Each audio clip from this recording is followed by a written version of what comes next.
Bismillahirrahmanirrahim.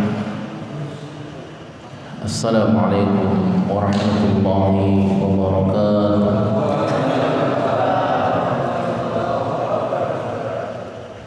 Innal hamdalillah nahmaduhu wa nasta'inuhu wa nastaghfiruhu wa nastahdihi wa na'udzu billahi min shururi anfusina wa min sayyiati a'malina. Man yahdihillahu fala mudilla lahu wa man yudlilhu fala hadiya lahu. Wa asyhadu an la ilaha illallah wahdahu la syarika lahu wa asyhadu anna Muhammadan 'abduhu wa rasuluhu la nabiyya wa la rasula ba'dahu. Allahumma fassalli wa sallim ala hadha an-nabiyyil karim nabiyyina wa syafi'ina wa habibina Muhammadin sallallahu alaihi wasallam wa ala alihi wa ashabihi wa man tabi'ahum bi ihsanin ila yaumiddin. Amma ba'du, ma'asyiral muslimin, jamaah salat Isya, jamaah salat Maghrib rahimakumullah. Di pertemuan yang lalu kita masih membahas tentang bab haddus sariqah, bab tentang hukuman bagi mereka yang meminum khamr, mereka yang mencuri. Dan insyaallah pada malam hari ini kita akan selesaikan bab ini, lalu kemudian pindah ke bab berikutnya, yaitu bab haddu syaribil khamri, hukuman bagi mereka yang meminum khamr. Di hadis terakhir yang kita baca adalah hadis tentang Safwan bin Umayyah, bahwasanya Nabi SAW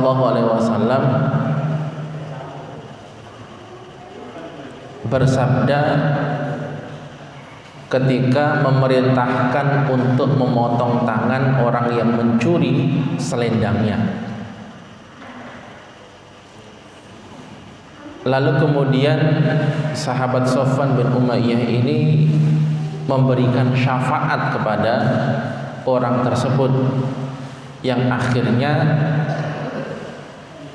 dinasihati oleh Rasulullah SAW. Kenapa memberikan syafaat dan memaafkannya itu tidak dilakukan sebelum hal itu sampai kepada Rasulullah SAW?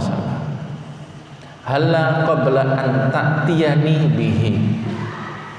Mengapa yang demikian itu tidak kau lakukan sebelum melaporkan perkara itu kepada diriku? Ini sebagian sudah kita jelaskan pada pertemuan yang lalu terkait dengan selendang, rida. Jadi memang rida itu kalau dalam bahasa kita sering diartikan dengan selendang. Akan tetapi ketika kita berbicara tentang ibadah umroh dan ibadah haji, rida itu adalah kain yang digunakan untuk menutup bagian atas. Sehingga rida itu bisa selendang, bisa juga kain ihram yang menutup bagian atas. Jadi ketika kita umroh ataupun haji itu kan memakai pakaian ihram yang di bawah itu dinamakan izar. Yang izar itu dalam bahasa kita sering diartikan sarung. Tapi kalau kaitannya dengan pakaian ihram, izar itu bagian bawah, sedangkan rida itu yang bagian atas. Nah, sudah kita bahas juga bahwasanya meskipun yang dicuri itu hanya barang senilai rida, senilai selendang atau pakaian ihram bagian atas, Meskipun demikian, Rasulullah SAW tetap memerintahkan untuk menghukum potong tangan bagi orang yang mencuri tersebut. Sehingga dari sini dapat kita pastikan juga bahwasanya tentunya harga dari selendang itu kan ya tidak sampai kemudian mencapai nisab sebagaimana yang dulu pernah kita bahas. Jemaah yang dimuliakan Allah Subhanahu wa taala, disinilah kemudian para ulama itu berbeda pendapat terkait dengan selendang yang digunakan bantal oleh sahabat ini, oleh sahabat Sofwan ini. Apakah itu termasuk dijaga? Apakah barang itu terjaga atau tidak? Kan begitu. Sehingga hal ini kemudian menimbulkan perdebatan, menimbulkan perbedaan di kalangan ulama. Dari sini Asy-Syafi'i mengatakan sebenarnya selendang Sofwan itu berada di tempat yang terjaga dengan dijadikan sebagai bantal tidur. Berarti kan dijaga. Artinya, nah ini kembali ke permasalahan sebelumnya, salah satu syarat potong tangan itu adalah ketika barang yang dicuri itu berada di tempat yang terjaga. Ya sudah kita bahas juga ya, kalau motor ya, dikunci lah ya, atau paling tidak dikunci ganda dan seterusnya. Nah ini juga sudah pernah kita bahas kemarin terkait dengan masjid ya. Dalam kitab Al-Kanz milik Madhab Al-Hanafiyah dikatakan, siapa yang mencuri barang di masjid sedangkan masjid itu adalah milik Allah, maka ia juga harus dipotong tangannya. Meskipun masjid itu tidak ditembok dengan dinding, karena memang masjid didirikan bukan sebagai tempat penyimpanan harta, maka tidak mungkin harta itu akan terjaga aman bila berada di masjid. Jadi dalam kitab ini, kitab Madhab Hanafiyah, dikatakan ya orang yang mencuri di masjid juga dipotong tangannya. Dan orang yang mencuri di masjid kan ada aja kan begitu kan ya, ada yang ngambil sendal, ada yang ngambil sepatu. Di tempat saya, di tempat kerja saya itu ada aja tuh. Jadi mereka tahu sepatu-sepatu bagus. Jadi ketika ada sepatu yang biasa-biasa itu nggak diambil, sepatu bagus diambil. Dulu ketika awal-awal saya tinggal di daerah Utan Kayu, itu pertama kali sholat tarawih itu sandal istri saya hilang. Padahal sandal baru belinya cuma 10.000, masih baru, hilang juga. Nah kalau kita merujuk ke kitab ini, ya berarti mereka yang mencuri di masjid juga ya, tetap dihukum potong tangan, apalagi mencurinya sampai di dalam masjid. Ya, ada juga yang ke masjid ya niatnya untuk mencuri. Nah, jemaah yang dimuliakan Allah Subhanahu wa taala, makanya di sini kita kembali kepada perbedaan ulama terkait dengan penyimpanan harta itu disimpan di mana.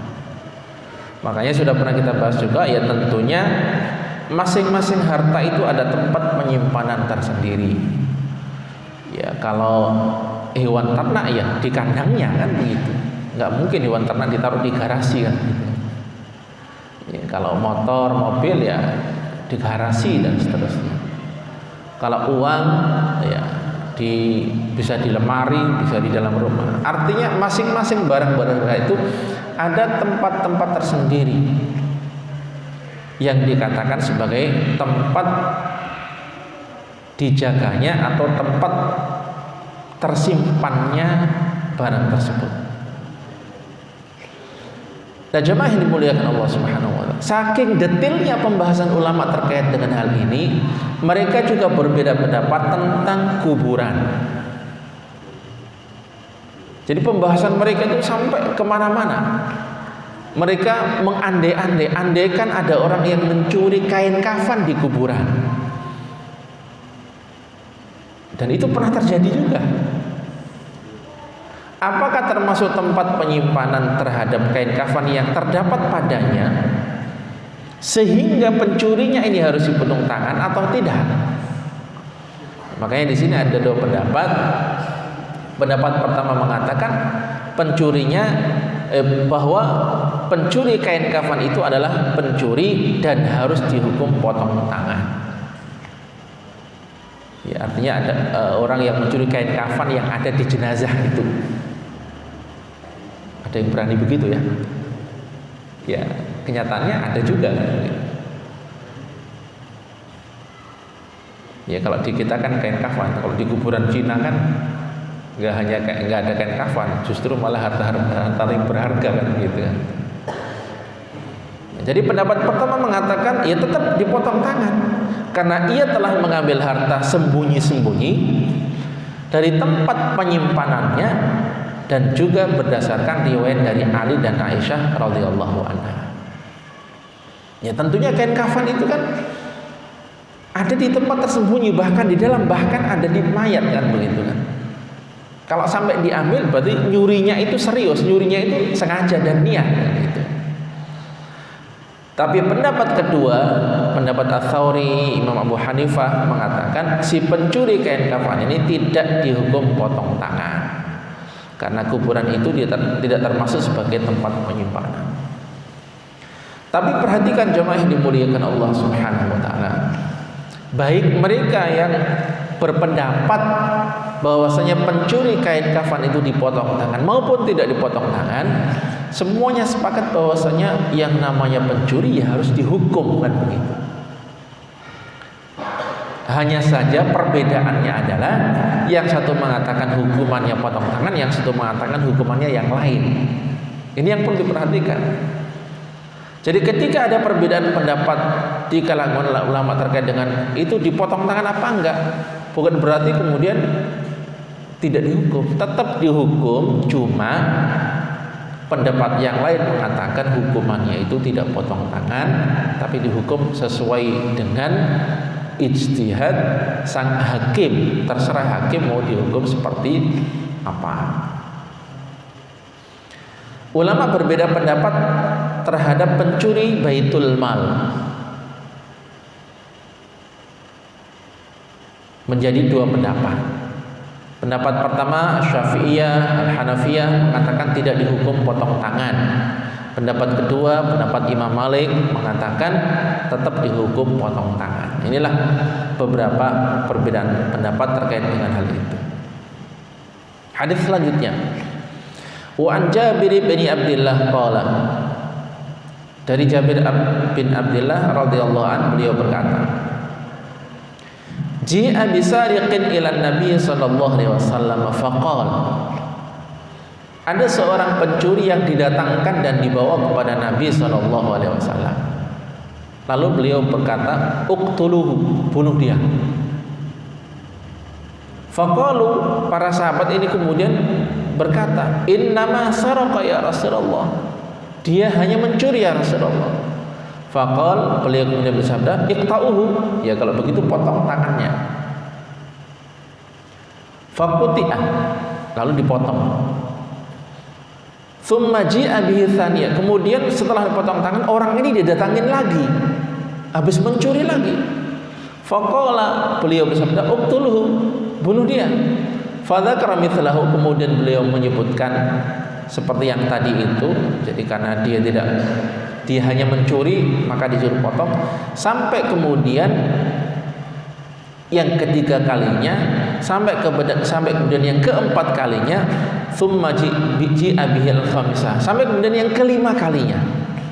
Faqal, beliau mengatakan, "Uqtuluhu." Kemudian bunuhlah.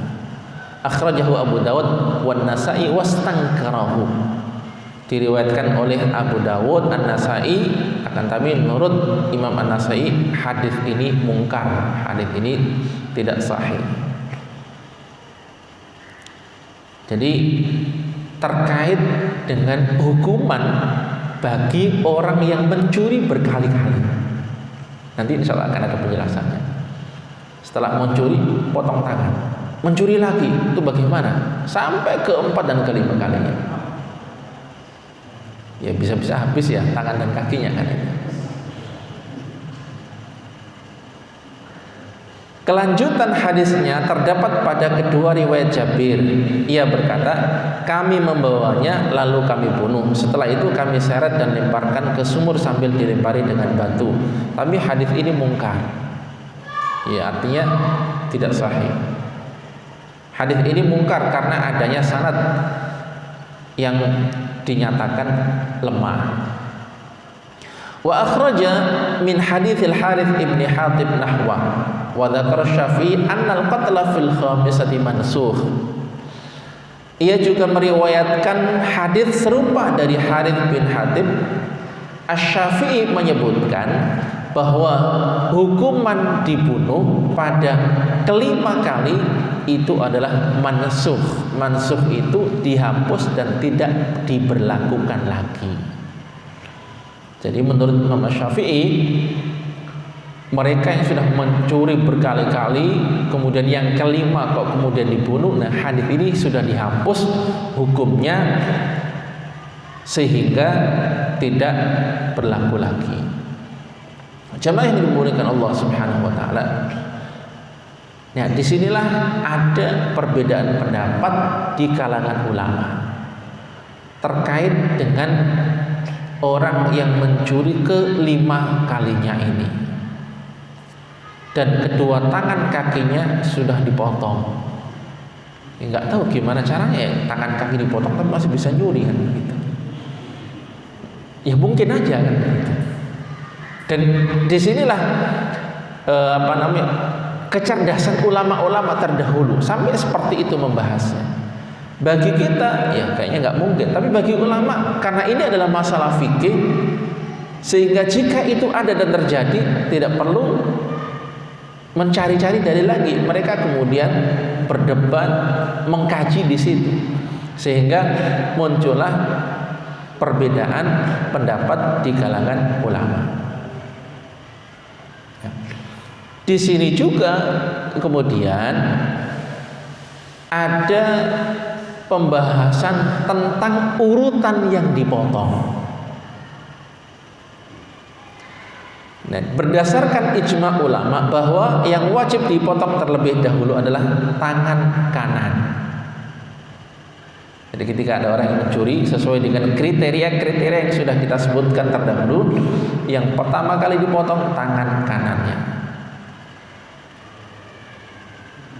Jika dia mencuri lagi, maka yang dipotong kedua kali adalah kaki kanannya berdasarkan kebanyakan amalan para sahabat. Ya meskipun ada pendapat yang mengatakan tangan kiri yang dipotong. Jadi setelah tangan kanan, kaki yang kanan.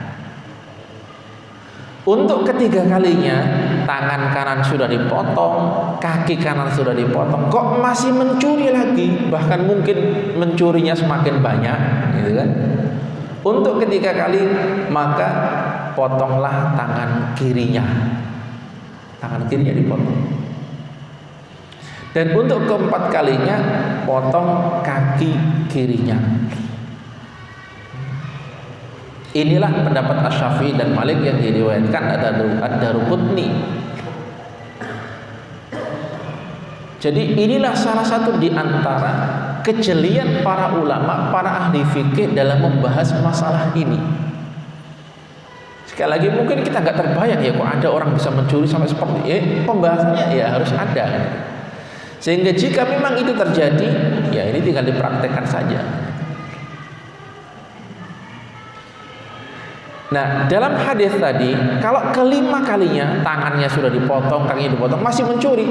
Dalam hadis kelima tadi itu kan dibunuh. Tapi kemudian yang dibunuh setelah kelima ini, menurut Imam Syafi'i hal itu sudah dihapus sehingga tidak ada lagi hukuman dibunuh bagi seorang pencuri. Tapi tetap ada hukuman yang lainnya yang itu diserahkan kepada hakim. Ya, di antaranya ya takzir itu. Jadi di antaranya adalah dengan dipenjara. Bisa juga dipenjara seumur hidup.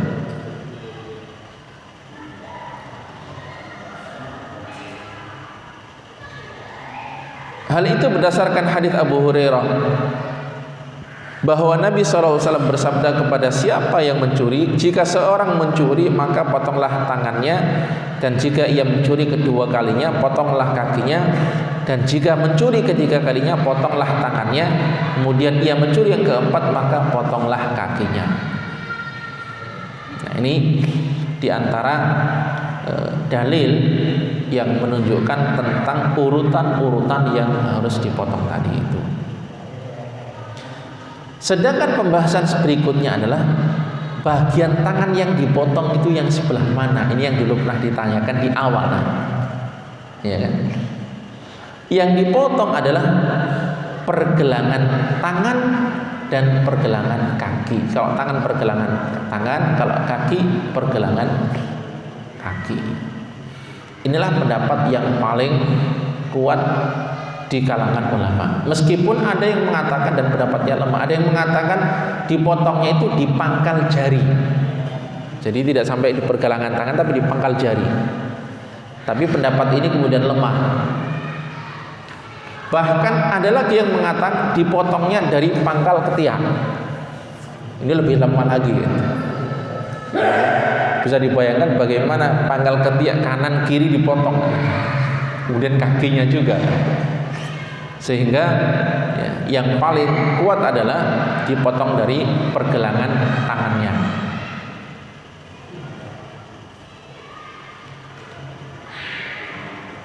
Jamaah yang dimuliakan Allah Subhanahu wa taala,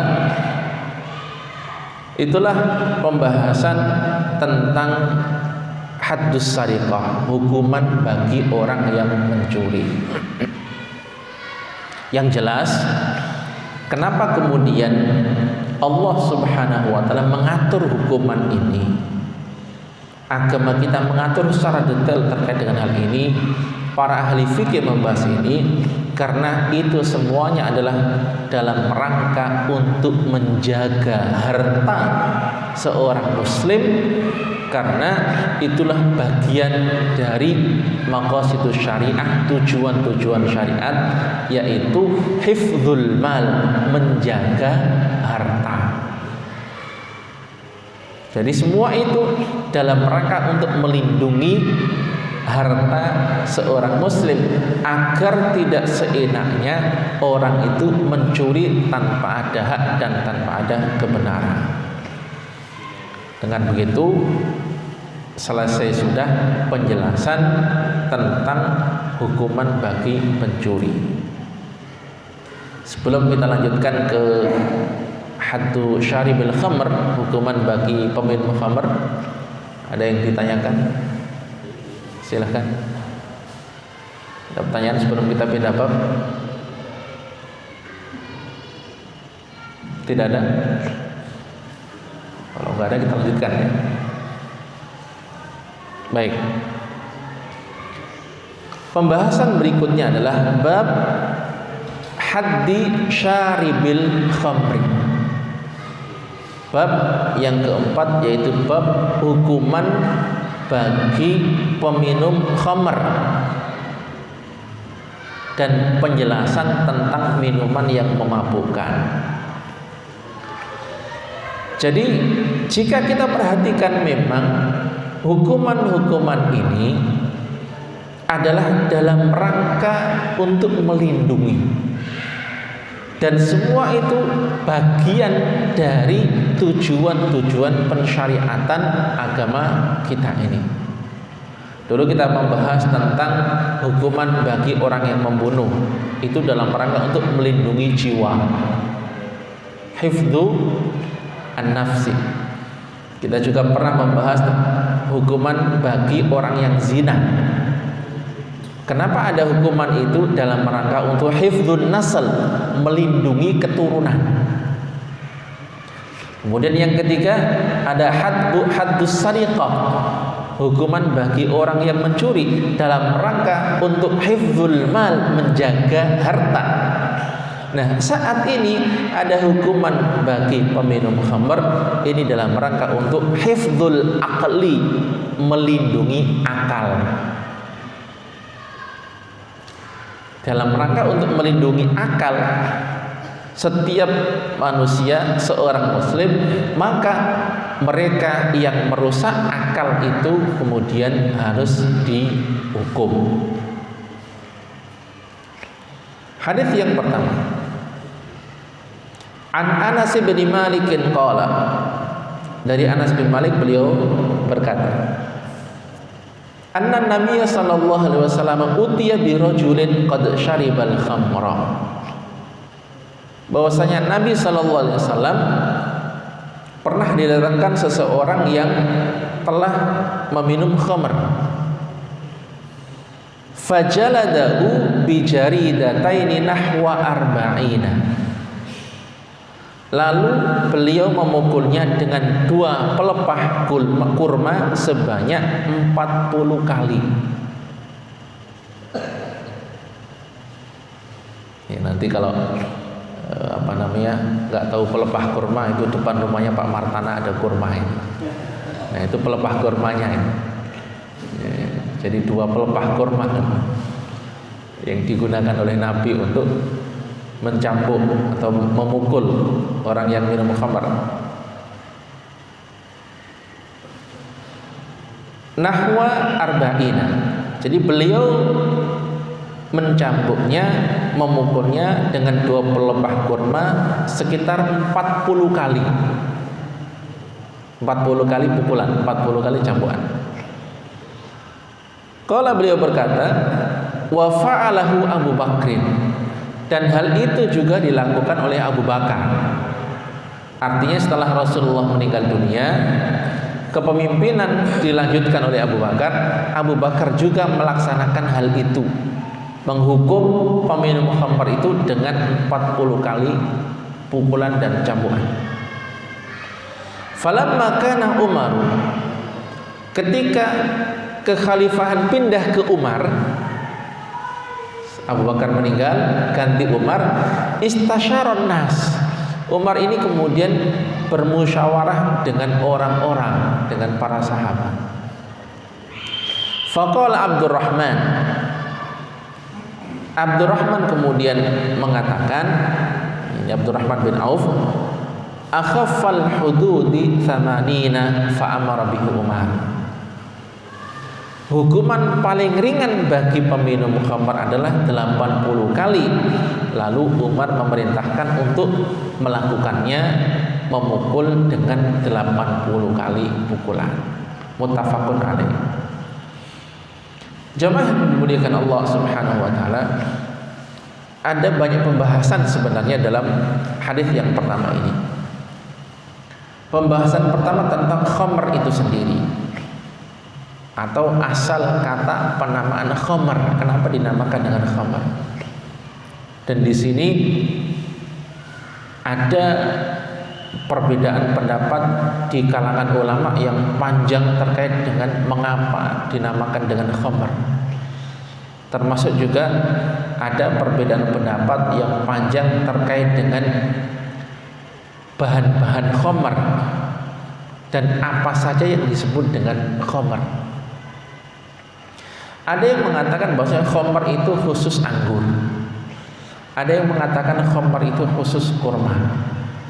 Kalau di zaman Nabi di kota Madinah, khamrnya itu terbuat dari kurma.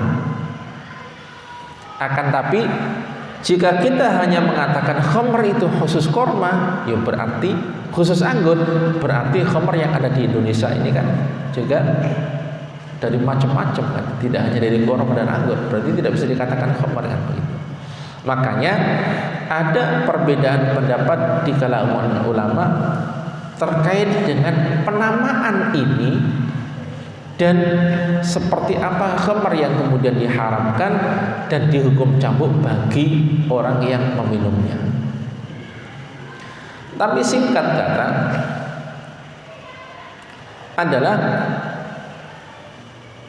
hadis Rasulullah SAW yang diriwayatkan oleh Imam Muslim dari Ibnu Umar, bahwasanya Rasulullah SAW bersabda, Setiap yang memabukkan adalah khamr, dan setiap khamr adalah haram hukumnya. Mungkin ini bisa dikatakan menjadi solusi bagi perbedaan pendapat di kalangan ulama tadi itu. Ketika beliau mengatakan setiap yang memabukkan adalah khamr, berarti tidak harus terbuat dari anggur, tidak mesti terbuat dari kurma, tidak mesti terbuat dari buah-buahan yang lain. Yang penting minuman apapun, ya kan? Minuman apapun, cairan apapun, ketika memabukkan maka itu disebut dengan khamr. Makanya dinamakan khamr itu karena khamarul akal, karena minuman ini menutup akal, menutup pikiran, sehingga orang yang meminumnya itu seakan-akan akal pikirannya tertutup dan omongannya ngelantur kemana-mana. Dia juga tidak sadar. Makanya dulu pengharaman khamr itu kan ada beberapa tahapan kan itu. Salah satu di antara tahapannya itu kan yang pertama sekedar informasi bahwasanya khamr ini ada sisi manfaat, ada sisi madarat. Jadi Al-Quran memberikan informasi kepada masyarakat pada saat itu, khamr ini ada dampak positif, ada dampak negatif, tapi dampak negatifnya lebih banyak. Wa ithmuhuma akbaru min naf'ihima, dosanya lebih banyak daripada manfaatnya. Sehingga masyarakat terbuka, oh berarti ini khamr ini ada sisi negatifnya, belum dilarang kan? Baru kemudian tahapan yang kedua. Di tahapan yang kedua pelarangan khamr itu, khamr dilarang, tapi pada saat-saat tertentu. La taqrabus sholata wa antum sukara. Janganlah kalian mendekati sholat dalam keadaan mabuk. Kenapa turun ayat ini? Nah ini karena ada salah seorang sahabat sholat pada waktu itu khamr belum diharamkan. Ya mungkin sebelum sholat atau beberapa waktu sebelum sholat minum khamr. Sholat baca surat Al-Kafirun nggak selesai-selesai, muter terus. Al-Kafirun kan cuma beberapa ayat kan, tapi ini diulang-ulang nggak selesai-selesai, ya kan? Sehingga turun ayat la taqrabus sholata wa antum sukara, janganlah kalian mendekati sholat dalam keadaan mabuk. Karena kalau sholat dalam keadaan mabuk, ya begitu itu jadinya. Al-Kafirun nggak selesai-selesai, ya kan? Maka mereka ini kan cerdas, minum khamrnya di waktu yang jauh dari sholat, habis isya, habis sholat isya minum khamr, masih jauh sholatnya, atau habis subuh masih jauh sholatnya. Ya. Nah ini bukti bahwasanya khamr ini bisa menutupi akal gitu loh, sehingga omongannya bisa ngelantur, bahkan baca ayat pun bisa nggak selesai-selesai. Baru kemudian di tahap yang terakhir, ketika kaum muhajirin dan ansor hampir terjadi perang, hampir terjadi saling bunuh gara-gara masalah yang sepele, baru kemudian diharamkan secara total dan Allah mengatakan fahal antum muntahun, apakah kalian mau menyudahinya? Mereka menjawab intahaina, kami sudah. Jadi ini bukti bahwasanya memang khamr itu tidak hanya dari buah-buahan tertentu, tapi setiap minuman cairan yang memabukkan, maka itu bisa disebut dengan khamr. Ya kalau di zaman Nabi kan hanya buah-buahan yang ada pada saat itu kan gitu. Ya meskipun nanti juga ada penjelasan terkait dengan bahan-bahan apa saja yang digunakan untuk pembuatan khamar. Nah, jamaah yang dimuliakan Allah Subhanahu wa taala, yang kedua, pembahasan tentang sabda Rasulullah SAW yang mengatakan, lalu memukulnya dengan 2 pelepah kurma sebanyak 40 kali, adalah dalil yang menetapkan hukuman bagi peminum khamr. Ada yang mengatakan itu sudah menjadi kesepakatan para ulama. Ya meskipun ada yang membantahnya bahwasanya ini tidak berupa kesepakatan di kalangan ulama. Dari poin ini beliau mencambuk dengan 2 pelepah kurma sebanyak 40 kali. Dari kata-kata ini kemudian ada sebuah perbedaan pendapat. Apakah harus dicambuk dengan pelepah kurma atau tidak? Jadi Nabi kan mencambuknya dengan pelepah kurma. Apakah harus dengan pelepah kurma kan begitu ya? Ada 3 pendapat dalam hal ini. Tapi yang paling dekat dan yang paling kuat adalah dengan ranting pohon selain pelepah kurma. Jadi pendapat pertama boleh dipukul dengan ranting pohon selain pelepah kurma. Pendapat kedua mengatakan boleh dipukul dengan tangan dan sandal. Sandal juga ini terbuat dari apa sandalnya? Gitu. Kalau sandalnya terbuat dari ban karet ban lumayan juga, ya kan? Kalau sandalnya sandal jepit swallow ya biasa aja kan begitu. Nah, pendapat kedua mengatakan dipukul dengan tangan dan sandal. Ya, kalau dengan tangan 40 kali kan lumayan juga tangannya kan. Gitu. Dan yang ketiga dicambuk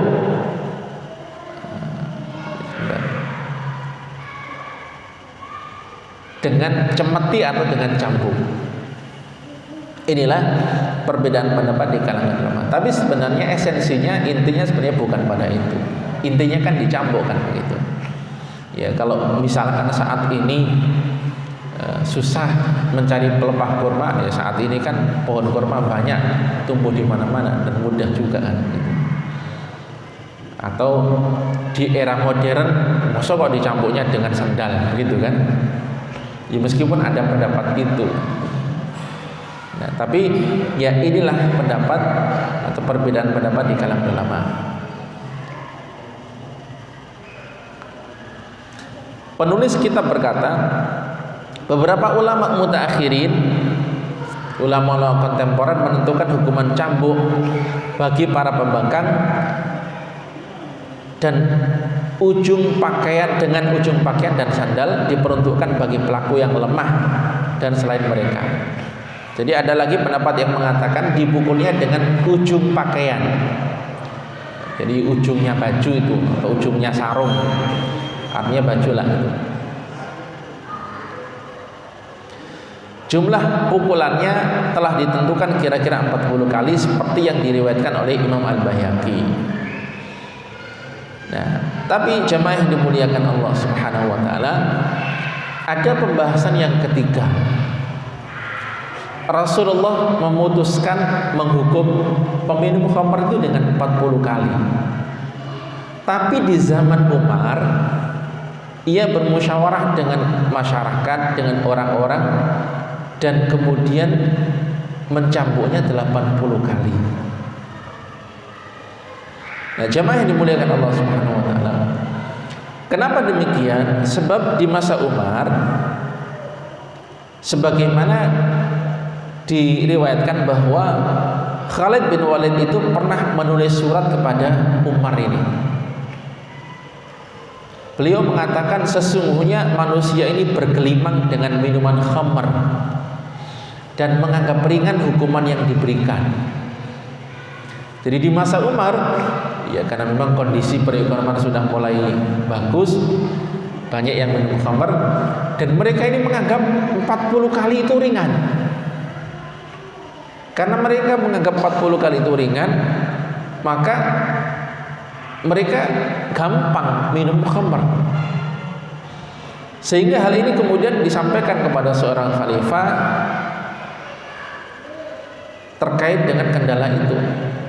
Sedangkan Umar dikelilingi dengan kaum Muhajirin dan Ansar. Jadi Umar itu kan beliau sahabat. Orang-orang yang berada di sekitar beliau adalah para sahabat Nabi juga, dari kalangan Muhajirin maupun kalangan Ansar. Lalu ia bertanya kepada mereka dan mereka menetapkan untuk dipukul sebanyak 80 kali.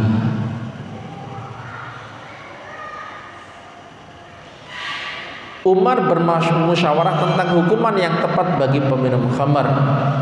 Ali radhiyallahu anhu berkata kepadanya, kami berpendapat hendaknya kamu memukulnya sebanyak 80 kali, karena bila ia minum khamar tentu akan mabuk. Bila mabuk dia akan berbicara yang tidak menentu. Bila sudah demikian dia akan menuduh dan berdusta terhadap orang lain. Maka Umar kemudian menghukumnya 80 kali. Jemaah yang dimuliakan Allah Subhanahu wa taala, hal inilah yang kemudian juga menimbulkan perbedaan di kalangan ulama. Rasulullah memukul sebanyak 40 kali, tapi di masa Umar diputuskan 80 kali. Sebenarnya 80 kali itu juga bukannya tanpa alasan dan tanpa dalil. Perhatikan, Rasulullah itu kan memukul, mencambuk dengan menggunakan apa? 2 buah pelepah kurma. Iya kan? Sebanyak 40. Kalau kemudian 2 pelepah kurma ini dipisah, berarti kan 40 kali 2. Iya kan?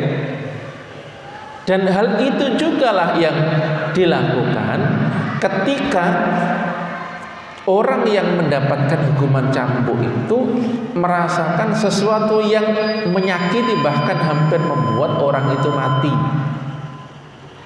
Jadi misalkan ada orang yang layak dihukum cambuk, ya kan? Contoh misalkan yang berzina waktu itu, belum nikah berzina, masih ingat cambuk berapa kali? 100 kali ya? Cambuk 100 kali. Ketika baru dapat 80 kok sudah nggak kuat, bahkan bisa jadi orang ini mau pingsan atau mau mati misalkan, ya kan? Maka tidak boleh dilanjutkan. Salah satu di antara caranya adalah yaitu dengan menggabung, ya kan? Bisa jadi beberapa cambuk digabung menjadi satu sehingga hitungannya itu tetap sama. Dan mungkin ini jugalah yang diyakini oleh para sahabat di masa Umar, karena Rasulullah mencambuknya itu dengan 2 pelepah kurma. Berarti kan 2 pelepah ini digabung gitu loh, ya kan? Ya meskipun demikian, tetap saja karena ini adalah wilayah khilaf, wilayah perbedaan pendapat di kalangan ulama, masih menyimpan perbedaan pendapat di kalangan ulama. Tentunya hal itu kemudian dikembalikan kepada sang hakim, apakah 40 atau 80 kali. Tapi kalau menurut saya hal ini kemudian juga bisa dikembalikan kepada situasi dan kondisi. Apakah kondisi masyarakat ataukah kondisi orang yang melakukan perbuatan tersebut. Wallahu a'lam bishawab. Ada pertanyaan? Satu kalau ada. Kalau tidak ada cukup dulu ya. Tidak ada? Ya alhamdulillah. Kalau tidak ada cukup sekian. Insyaallah nanti kita lanjutkan di pertemuan yang akan datang, masih membahas tentang hukuman bagi orang yang meminum khamr. Kurang lebihnya mohon maaf, mudah-mudahan bisa memberikan tambahan ilmu, bisa menambah khazanah keilmuan kita terutama tentang fikih ini, sehingga bisa memperdalam ibadah kita, memperkuat keimanan kita. Subhanakallahumma wa bihamdika asyhadu an la ilaha illa anta astaghfiruka wa atubu ilaik. Wassalamualaikum warahmatullahi wabarakatuh.